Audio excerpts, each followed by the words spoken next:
Did you know in The Dark Knight, you can see how the Joker made his escape from the interrogation room? We get the epic scene between Heath Ledger and Christian Bale, in which Batman beats and throws around the Joker while interrogating him. And at one point we can see the Joker get thrown into glass, shattering it. When the Joker is left alone afterwards with Detective Stevens, you can see a shard of glass behind his head that was from the interrogation, and that he would then use on the detective to escape from his cell. Did you know in 21 Jump Street, the movie takes place in the same universe as the TV series? If you were only introduced to Jump Street by the 2012 comedy, then you probably don't know that it was a TV series beforehand. Towards the end of the film, we get a hilarious cameo by Johnny Depp, who was on an undercover mission for 5 years, and he reprised his role as Detective Tom Hansen, a role he had over a 4-season course back in the 1980s. He's also alongside his TV co-star Peter DeLuise, who's reprising his role as Doug Penhall. Did you know in Avengers Infinity War, Chris Hemsworth and Chris Evans improvised the comedic scene together? Throughout the high-intensity action sequences of the movie, we get some lighthearted comedic moments too. One of which was a scene between Captain America and Thor when the two reunite on Wakanda. Captain America and Thor jokingly share a conversation about stealing each other's looks with Thor's new beard. But this wasn't a part of the script. Chris Hemsworth and Chris Evans improvised the lines as they thought each of their characters had known each other long enough to have that kind of banter with one another. Did you know in Captain America Civil War, the film continues the MCU tradition of characters losing their left arm or hand in the Phase 2 films?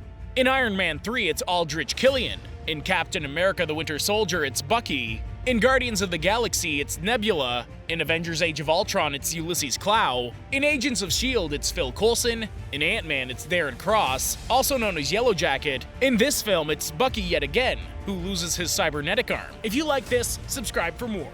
Did you know in The Dark Knight Rises, there was a scene designed to pay tribute to Heath Ledger? Towards the end of the movie, after Bruce Wayne is presumed dead and we see his funeral, a statue is unveiled in memorial to Batman. The seating plan in this scene was set out to mimic the appearance of the Joker's face and smile in honor of Heath Ledger, who portrayed the Batman villain in The Dark Knight, but tragically died before he could continue the role in The Dark Knight Rises. Did you know in Finding Nemo, Gil is always trying to escape for this very specific reason? Given that the majority of us watched this film as children, we can be forgiven for missing this oddly specific detail that was put into the film. We know Gil as the leader of the Tank Gang, the fish that are held in captivity in the dentist's office. But what you may not have known is the reason as to why Gil is always trying to escape. Gil is a Moorish idol fish, which are notoriously difficult to keep in captivity, which makes sense as to why he's the one that always comes up with the plans to escape. Did you know in Batman v Superman: Dawn of Justice, a reference to a Star Wars movie is made? Towards the end of the movie, we see Batman make a visit to Lex Luthor in prison to inform him that he'll be transferred to Arkham Asylum in Gotham. On Luthor's prison jumpsuit, you can see that his ID number is 16 TK421, which is a reference to Star Wars: A New Hope. While freeing Princess Leia, Luke and Han disguise themselves as stormtroopers, with Leia addressing Han in the same ID, TK421. There's more than likely no relevance to this other than being a fun Easter egg to someone in production's favorite films. Did you know in Ant-Man and the Wasp, a joke is made in reference to a David Tennant interview? While going through his daily routine, we see Scott Lang reading The Fault in Our Stars while bawling his eyes out. This was a joke made by Paul Rudd in response to a Marvel interview done with David Tennant back in 2016. Tennant was asked which Avenger he believed would cry the most while watching The Fault in Our Stars, to which Tennant responded with Ant-Man, also known as Scott Lang. Did you know in Ghost in the Shell, audiences were confused as Rika Fukushima received top billing, but no one seemed to be able to find her in the film. It turns out her face was actually used as the model for the robotic geisha faces. Yet while the background geisha were played by dancers and stuntwomen, Fukushima played the iconic red-robed geisha. If you like this, subscribe for more. Did you know in Avatar: The Way of Water trailer, we get the first look at the groundbreaking underwater scenes? The hint's in the title, but a lot of the film is set to happen underwater, with the use of CGI and some groundbreaking motion capture technology used on the actors who were performing underwater.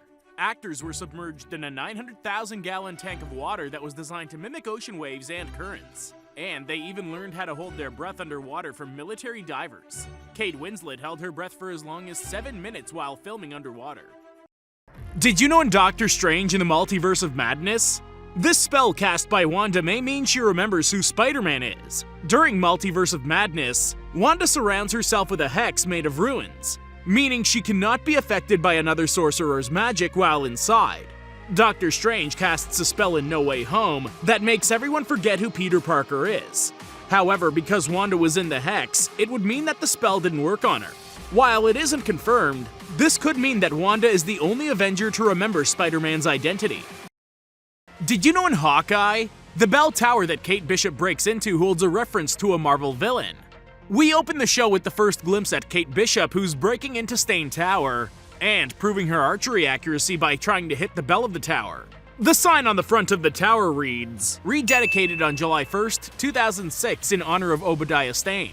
Obadiah was Tony Stark's villain in the very first Iron Man, the film which kickstarted the MCU, and the tower may be a reference to Obadiah attempting to compete with Stark Tower.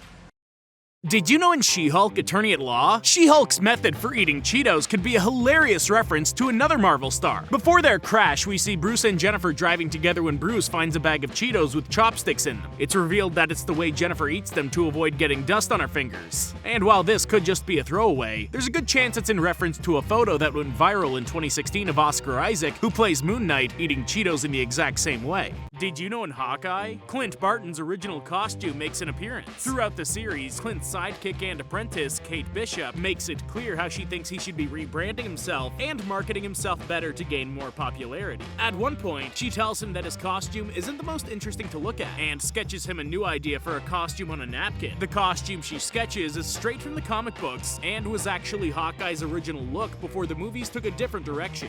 Did you know in Elvis, after spending 2.5 years working on this movie, Austin Butler actually ended up going through an existential crisis? He was very concerned that he might fall into a depression, so he confided in Baz Luhrmann and Tom Hanks. Baz suggested that he should jump right into something else, so Austin went on to work on Masters of the Air afterwards. If you like this, subscribe for more. Did you know in the Ant-Man 3 Quantumania trailer, rings seemingly continue to play a huge part in the Marvel Cinematic Universe? We get the first look at what seems to be Kang's universe that's surrounded by multiple large rings, formed around buildings that seem to be a source of power. The rings appear very similar to the ones we've seen in other MCU projects, such as Shang-Chi and Ms. Marvel. And while we don't know what way it'll play into the film, it's worth noting the importance of rings in harnessing power and showing pathways between worlds. Did you know in She-Hulk Attorney at Law, a reference to She-Hulk's comic book origins is made? While being chased down by a group of reporters, Jennifer Walters is asked, "Is there any truth to the rumors that you got your powers from a mafia hit gone wrong?"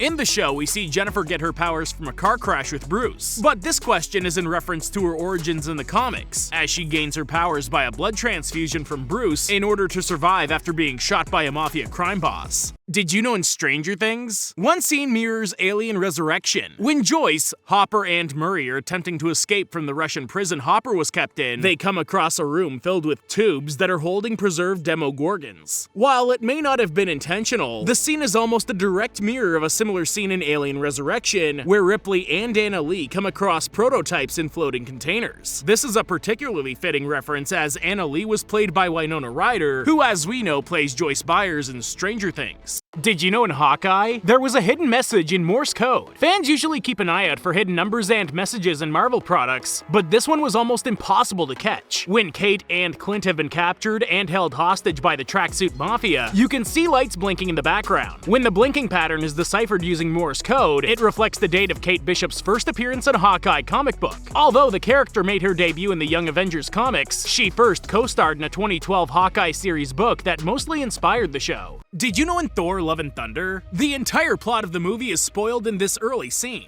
Whilst Thor is giving a rousing speech to the people of New Asgard, he's interrupted by the sound of Meek writing and drawing on the whiteboard.